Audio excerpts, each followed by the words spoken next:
Hi, my name is Greg Young, and I am the Vice President for Cybersecurity for Trend Micro. And thank you for attending my talk today at the RSA conference. This is, the biggest and best event, and it's a privilege to speak here. And my topic today is going to be the Skeptic's Guide to Using XDR to Get More Zero Trust. That is a very difficult title to parse. So what I'm really talking about today are two trends that are very important in security right now. One is XDR, which we're going to explain and talk about, and the other is zero trust. And these have for a while been talked about very independently, but right now and into 2020, later half of 2021 and into 2022, I expect we're going to be hearing a lot more about these together. The promises being proposed around this and the hype is a little high right now. So I'm always concerned when I hear that kind of hype, and we want to really get to the bottom of, is this something practical we can do, or is this just joining two hypey things together to try to create something that isn't real?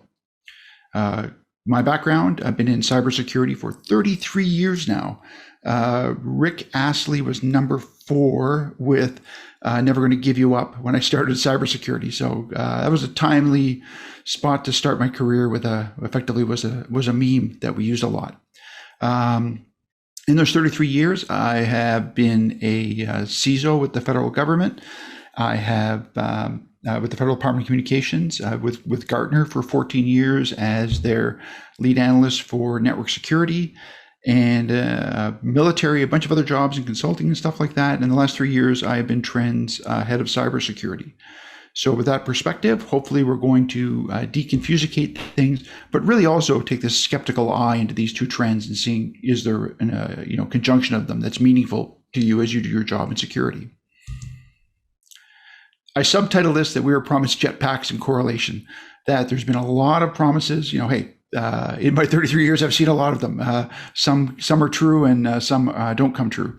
But there's so much promises around. If you bring things together, it's going to be better. But there's often a lot of gotchas or asterisks there that we need to pay attention to.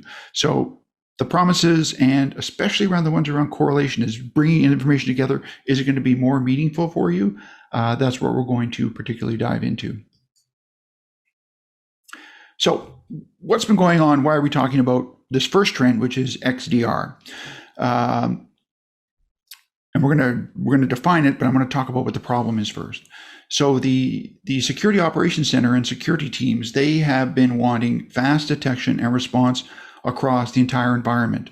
One of the challenges has been with all this security stuff we're sprinkling around our environment, we've created a lot of silos.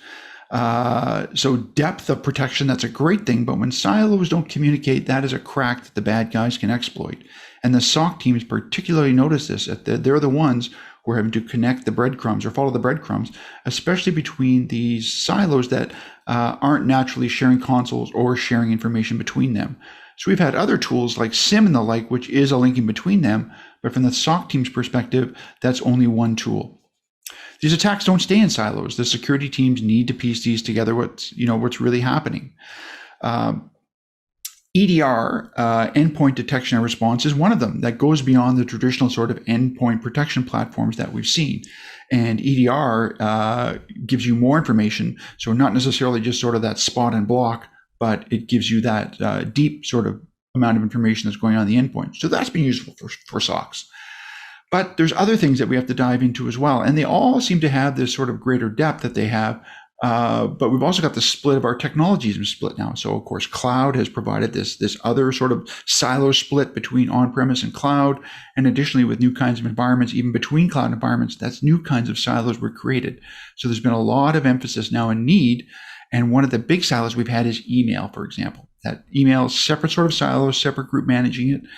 And again, SIM is one view, but for a SOC team alert, that's only sort of one sort of alerting piece they're looking for and doesn't give the full depth of information that they need. So the goal behind, sort of the theory behind what XDR was, another one definition of it is extended detection and response. So, EDR is the endpoint detection and response, and there's other DR sort of things out there as well. But this extended detection and response is the idea to bring that deep information analogous with what we have with EDR across all of this stuff in the enterprise. Well, that is a story that we've been telling for a long time in security about, one pane of glass, bringing it all together and the like. So why is that going to change? Well, one of the things that's changed is, MITRE. I think what MITRE has done is provided a really good sort of view into saying, hey, look, attacks aren't sort of, one and done, throw a rock over the fence and we're finished. Instead, what MITRE does is they say, look, we've analyzed attackers deeply, and they do this very kind of, lateral, low and slow kinds of movements, and they're smart about it. And unfortunately, they have targeted many of their attacks around these cracks between the silos that we have in our enterprise. So when we look at a lot of the, APT29, Cozy, there's a few examples there listed, but these ways the attackers operate is, knowing what our defenses are. And when our defenses are in silos and when we don't have deep information, they know that. And they know what some of the triggers are going to be to set off alerts, to set off alarms. So that's why now attacks, can take months, some, almost up to a year or more sometimes, knowing that, we don't keep information that long, and it's expensive to keep a lot of information. That's one of the gotchas in trying to, address this problem, is that if we're not keeping sort of, full packet capture for years and years, that would be almost impossible. The bad guys are really optimizing how they're doing their attacks that way. So these are some of the challenges that are being faced right now by real security evaluations. So, and again, not theoretical, this is real, that many of the attacks we're seeing now, and not just the state-sponsored one. So yes, a state-sponsored attack is going to be the most sort of advanced and the most devious to handle. But for attacks today that aren't sort of, quickly blocked by, the safeguards that we have in the individual silos, because the bad guy is, knowing this, or it's a attack involving intentionally multiple steps where no step will be sort of triggered, that's a concern. Platforms were supposed to fix all this. So we were promised platforms. And by that, I mean, things were all supposed to be joined together.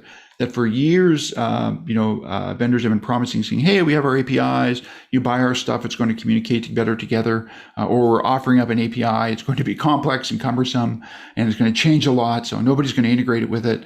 That's been the challenges with it. And this sort of, buy everything from one vendor approach, hasn't worked, nor has the API only one, because again, especially with newer products, and some of the newer products that come out are some of the greatest ones, of course, because they're going to address the newest threats. They haven't had time yet to sort of, be backwardly compatible with some of the other tools you're using and integrate with those APIs. So the problem has been, it's been a sort of a push promise saying, yes, once you integrate with these things, then you can get this magic. Instead, the formula should have been, hey, we're going to have stuff that works with everything out there once we introduce it as a goal of a product itself.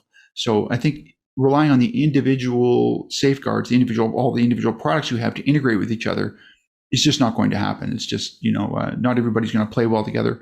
And not because they want to make your life difficult. It's just, when you have that many moving parts, it's going to be problematic.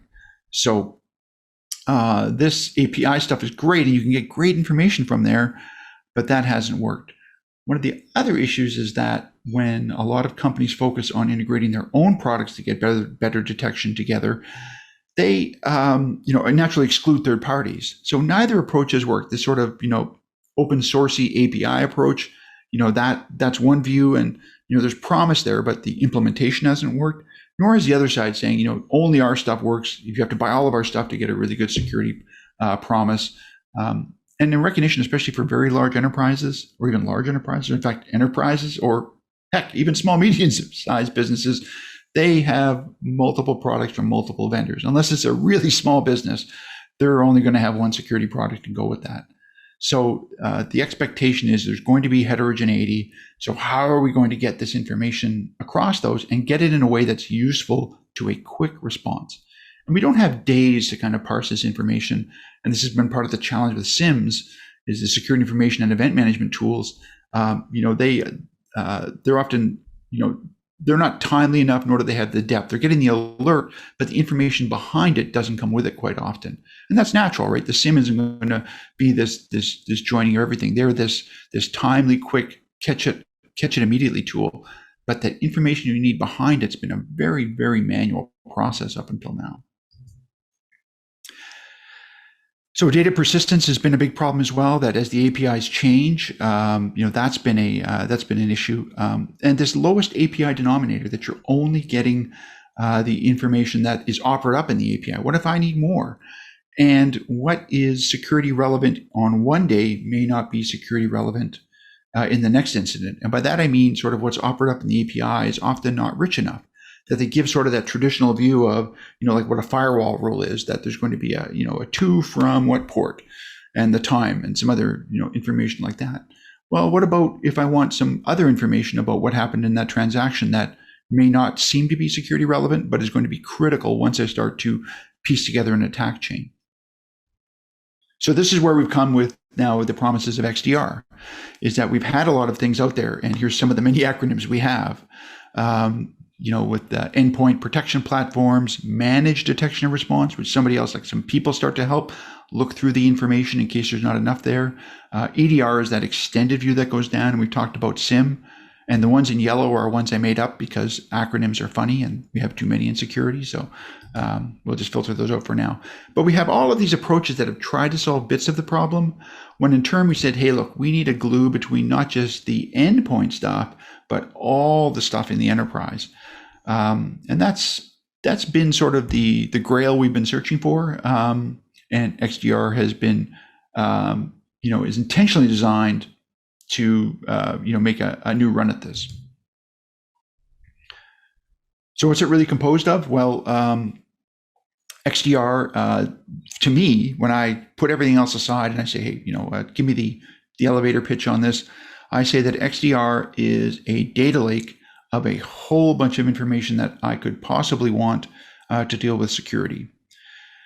It's going to do a couple of things as well. It's not just going to be the information, it's going to be interpretation of it. Hey, we've heard for years now about how awesome AI and ML are going to make our lives. Well, where is it? Well, the idea is that when you have large amounts of information to parse through, or large amounts of data to come up with information from, that is where machine learning and hopefully AI will play a role. And that has to be a key part of it. We can't expect our same operators to do a better job by throwing more information that is just unorganized at them.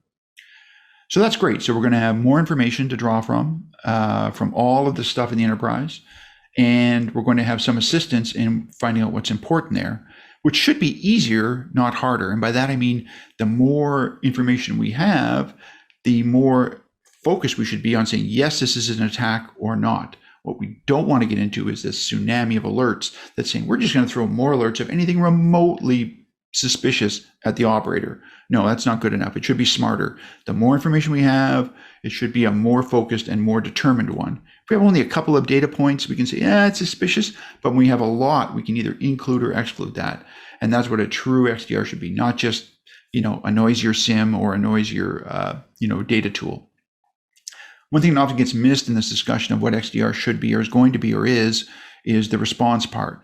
And that has to be a key part of it. It's not enough when we have all this AI and ML that if there are actions we can take that all the stuff that we have, the response tools haven't taken yet, as long as it's a valid response tool and that we have better information, that we have higher confidence, whether human configured or we're saying we're going to set conditions for it, response has to be part of it. It just can't be, again, more actions that we're going to load up on the on the SOC team or on other ops groups.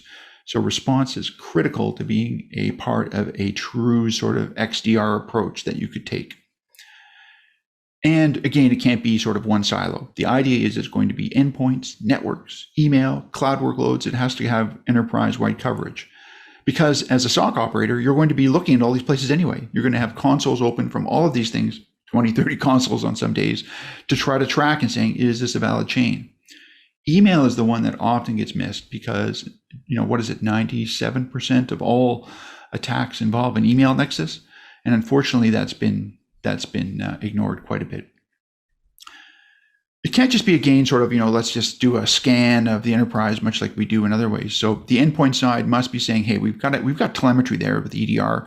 We should be pulling that and that telemetry and making it more interpretive. So, how did it propagate? And we should have a very good view, not only for a single endpoint, but endpoint to endpoint to say, hey, suspicious 1A went to B and then talked to C. that's important, especially when they use other kinds of nexus. So yes, in this case, these endpoints sent an email to here and then to there. And one of the great concerns is that there's been an overfocus on saying, this endpoint is getting a lot of suspicious emails. That should be a flag. It's actually the reverse, that if you're sending out a lot of suspicious emails, that should change things. We're going to talk about that in a bit. And it has to also include cloud workloads and containers. And unfortunately, as cloud has moved so quickly into organizations, that the ability to pull in information has been very siloed. And a lot of the tools that we're being forced to use today for security alerting and analysis in cloud environments are proprietary to the cloud provider that you're using, the CSP. And by that, I mean, if you're in Amazon, you have to use an AWS tool quite often. You don't have to, but the tendency is to use an AWS tool. Well, there is a lot of information that, AWS, Azure, Google Cloud provide you through, in their case, APIs that you can pull information from. Why isn't that being used richly? And it's not just the security APIs, it's other kinds of information APIs. So if you have a virtual switch, there's security information there, but there's other communication information in that switch that could be crucial in tracking down an attack that may not be labeled as a security event, but it's going to be helpful in a real security event in tracking that down quickly. And often our operators, like great SOC operator will have, we'll know about those tools and again have multiple consoles open, but why are we making them do that? Why aren't we pulling that information in and doing some better analysis on it? And also from the workloads themselves, like what happened in the individual workloads. The network as well is that incredible silo, and the bad guys know that. Again, it's not just about sort of, if you take an endpoint only view of the world, you're saying, yeah, we have a view of all the endpoints, but not all of your endpoints are managed. And if you have these blind spots for unmanaged endpoints or unsanctioned services, whether it be a cloud service or a workload in the cloud, that's what the bad guys are often going to be utilizing. They know that a heavily watched, heavily monitored kind of resource. So that's why they like to go after IoT. That's why they love shadow IT, because that's going to be the stuff that's going to not set off tripwires and alerts. So having visibility into that is, often almost ironically outside the visibility of security. We're saying, hey, look, we've got great view into these endpoints. We've got great view into these. These are the things we manage. So we're really going to watch those. When instead you're saying, hey, the doors that aren't being watched, or that, or that facility that we own that we're only leasing, not owning, so we don't have the same security on it. That's the kind of irony that, really should have the more security visibility on. And those are some of the hardest things, of course, to watch because they're unmanaged by nature. So that's been the picture to date on XDR. So conversation's been good. XDR has been advancing. It's unfortunately there's a lot of XDR washing, taking traditional EDR and labeling them as what XDR is. So as a skeptic, you should approach them and saying, hey, look, I should be linking information together. There should be machine learning assistance at a minimum with talk or a roadmap for AI, and there has to be a response function, and it has to include email and endpoints. You can't ignore those. It can't be just a network focus or just a richer SIM. And it has to pull information from SIM as well. There's great information there to be pulled in, but it has to include all of those. So that's kind of where XDR sits. So let's take a look now at where we are with Zero Trust. We've been talking about Zero Trust for a while. It's sprinkled. It's almost like a preface to a conversation, almost like if we were in medieval times, instead of starting with, my lord, my lady, we're starting out with all our security conversations saying, and Zero Trust, or ending with those. And it's been very cloudy about what that is. And I have been very, very skeptical because that conversation has been very amorphous and it hasn't been very specific or prescriptive about what this means. So we all agree that Zero Trust is great, but there's been a lot of Zero Trust washing and a lot of misunderstanding about it. And I think the misunderstanding is natural because this is a very nuanced topic, it turns out, but there is some truth here. So let's dig in and find out what's going on there. This all came into focus, as you can see on the slide, because of an event you may have heard about. that what happened that's interest of security perspective during this in response to zero trust was the change in the workforce that COVID-19 imposed on us, and additionally, how it's changing our enterprise. Two things happen, of course. One is that, there's naturally some response, but there's also been the opportunity to say, hey, look, there's some stuff that is better that this gives us the opportunity to do. So one is work from home. So the revolution in work from home, as we're all experiencing, and I'm experiencing with you right now, is that this suddenly took a lot of people that were on the inside and put them, quote, on the outside of our networks. We've always had work from home, but this really kind of changed it. And the work from home or remote working that we've been doing was pretty bad. We're going to talk about that as well, but it's been very cumbersome, and it's been kind of a great weak point that security attackers could exploit. And it hasn't only been sort of the VPN side that's changed, it's also the kinds of machines that we're working on. It's really changed the attack surface. So many, as tech workers, we're often privileged to have resources to do our job. But for many industries and many of the people that we serve are not so fortunate. So, for example, they may be sharing a laptop with family members, their kids who are doing school from home. So the kinds of endpoints and the environment that they're in are very, very different. So one thing is they're probably not as patched, probably not as maintained. They may be personally owned. They may be shared. They may have somebody else's information on them, multiple users. And of course, they're not as corporately controlled as they were. So certainly it's not for everybody, but it's really changed this environment. It's not the standard, I take my laptop on the road warrior kind of experience. This is doing all of your jobs that you have to do from these kinds of home environments with potentially sketchy kinds of, comms environments too, such as, weak routers, which make for a really great attack surface. The complexity that this has introduced to us has been significant. So I always wanted to have a SOC that looked like this, by the way, like this slide. So this is, of course, a reactor control room, but wouldn't that be great if we had simple dials like this? This is very kind of steampunk in a way. But the complexity that we've introduced has been significant through this. So it's not just enough to say, oh, well, you just connect through a VPN. No, because those people who are outside your network connecting now are also connecting up to the cloud, right? So they're going potentially from, unmanaged devices up to unsanctioned cloud resources. Additionally, there's user-to-user communication, dealing with third-party tools that they use, which are really hard to have visibility into. And the kind of threat and posture that we have is very different. So this has really challenged SOCs. And also there's the privacy aspects, of course, of how much you dig into a home-based tool or home-based laptop or device. In addition, of course, all the IoT stuff that we have now and all of the third-party tools that we're using. So it's really amped up the complexity. So what happened at the start of this work-at-home revolution not only changed sort of the inside-out view, but it really stressed and fractured a lot of the issues of complexity that we've been struggling with, especially around sort of some of the staticness we've expected around connections. And split tunnels are, naturally a risky thing. So there's so many configs we have now. It's much more complex network, especially as these teleworkers now or home workers may move around themselves.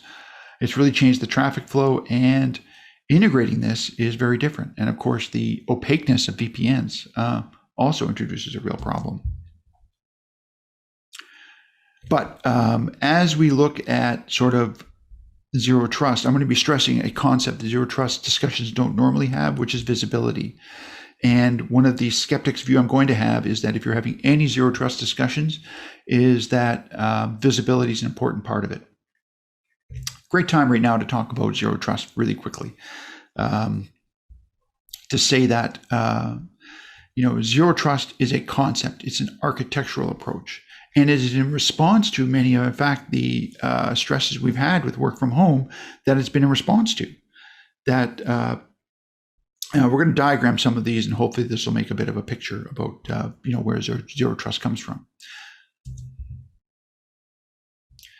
Some of the other stresses we've had in visibility, as part of this are shadow IT. So that's IT that is not sort of known about or owned by the CIO organization. the off-network activity we've talked about, moving cloud. It's not just moving to cloud, but then, shifting from cloud to cloud. And the attackers, of course, have wised up in this new environment with work from home, that it is it's a great place to attack. Why go after the hard network when you've got all the sort of keys to the kingdom out floating around in this sort of sketchy home environments? One of the other sort of drivers for zero trust has been the attacker behaviors changed. As I've talked about with MITRE, that the stealthy movement, lateral movement, and we've also seen the severity increasing. I spend my days, in this environment, and I've seen a few shifts. And one of the shifts I think I've seen in the last, 2 years definitely has been about the attacker capabilities. So yeah, we've always had that. This is not just sort of, everything old is new again. No, the complexity of the attacks and the sophistication of them is on the increase. And that's not state-sponsored stuff. I think everybody agrees now with the kinds of attacks we're seeing in the general use are much more advanced. Not just sort of ransomware only, but all kinds of attacks. There's, almost no attacks today are single step. They're all multi-step, and the capability and the quality of the code and the platforms using are much, much increased. So all this to say that this amorphous thing about what zero trust is supposed to be keeps coming up, that, as the attackers change, as our environments have changed, the old ways of doing things aren't good enough. And there was always something that, old-timey security nerds used to have on their business cards. Not all of them, but a lot of them, especially ones who were focused on policy and the like, would have, was saying, trust but verify. And they would probably have it in Latin too, because they're trying to appear even more sophisticated. But trust but verify means, yes, we're going to trust you, but we're going to check out to make sure that you are who you say you are and what you're doing is authorized. Well, that's clearly not good enough in this new environment, that this sort of flipping of the script we've had because of complexity, membership, scale of things, that everything is gone, the attacker capabilities, everything stretched the old models we had to creakiness.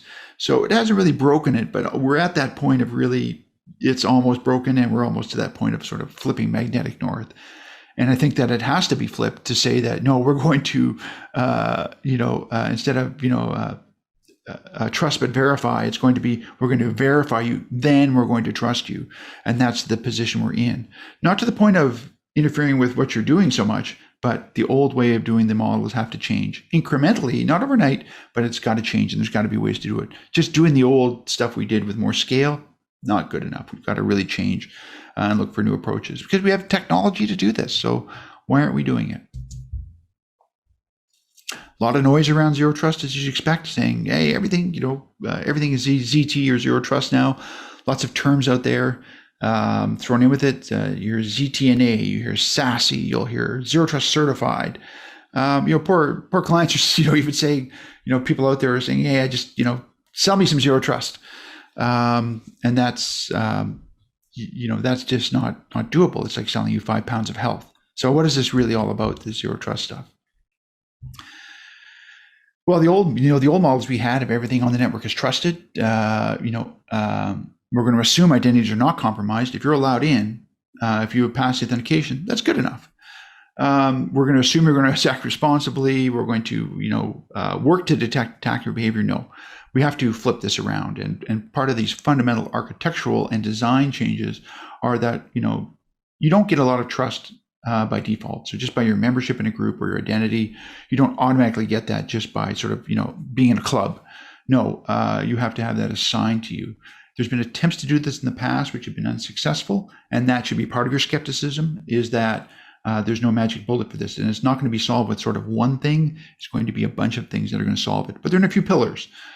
Verifying everything for identity. And identity should not just be extended out indefinitely. It shouldn't just go on forever. And saying, right, once you're in, your identity's fine, and we're just going to say that you're good now. That's not good enough as well. Of course, we're going to be watching in more depth now about the transactions that are going on. We understand that, I think, that now fundamentally. But we also just can't say we're just going to detect stuff. We have to make stuff harder as part of this.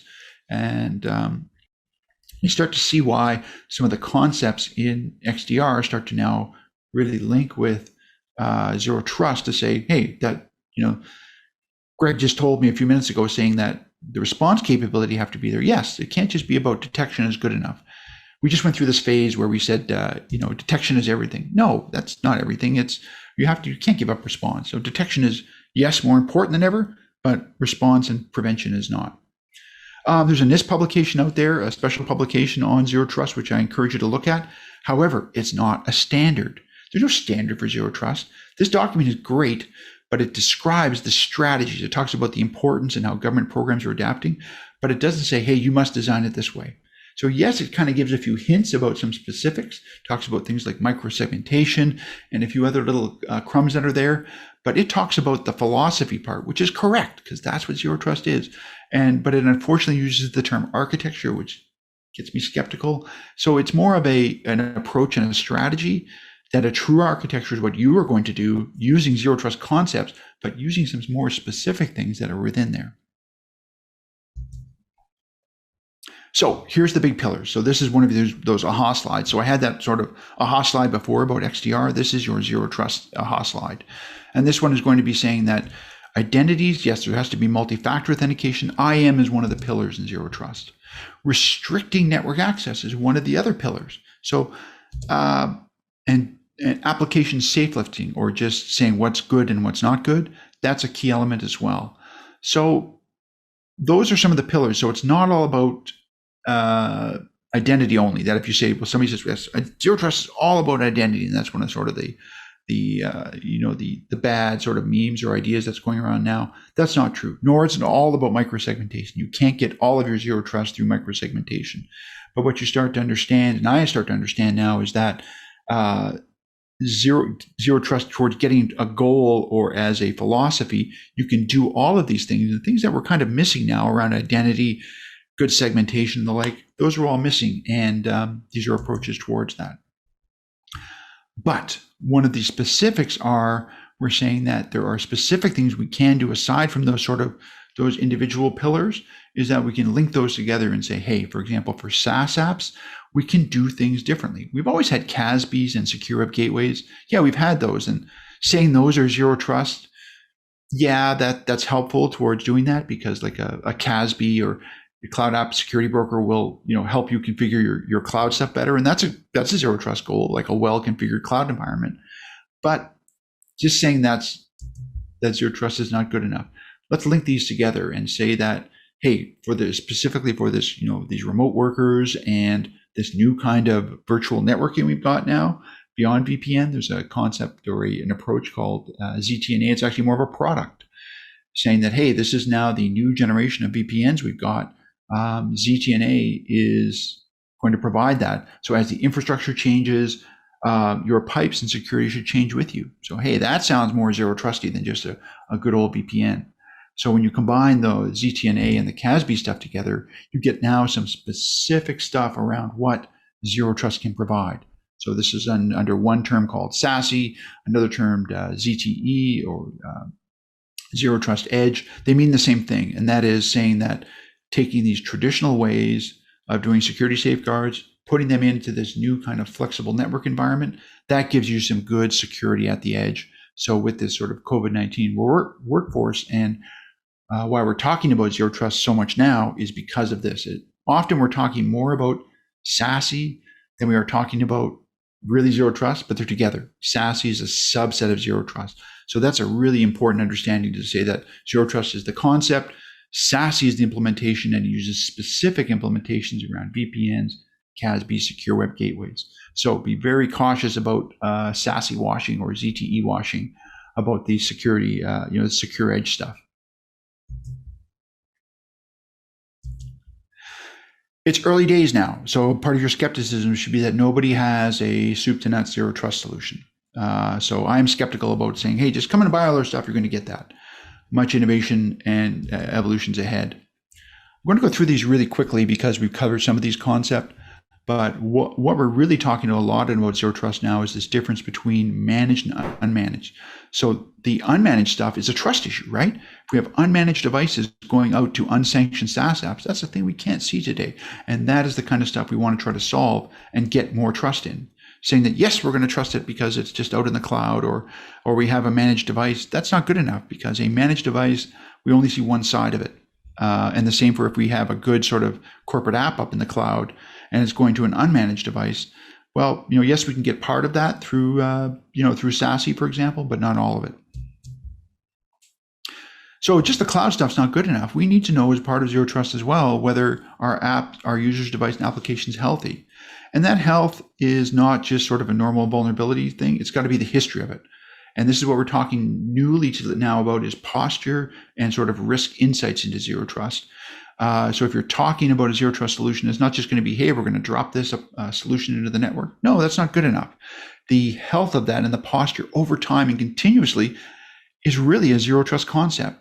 Now, if we start to link that back to XDR, what we've been talking about as well, that link starts to become clear and saying, yes, for me to have true Zero Trust in this environment, I have to have a rich kind of XDR, or a lot of data security and kind of security data to base this on, because I need that over history.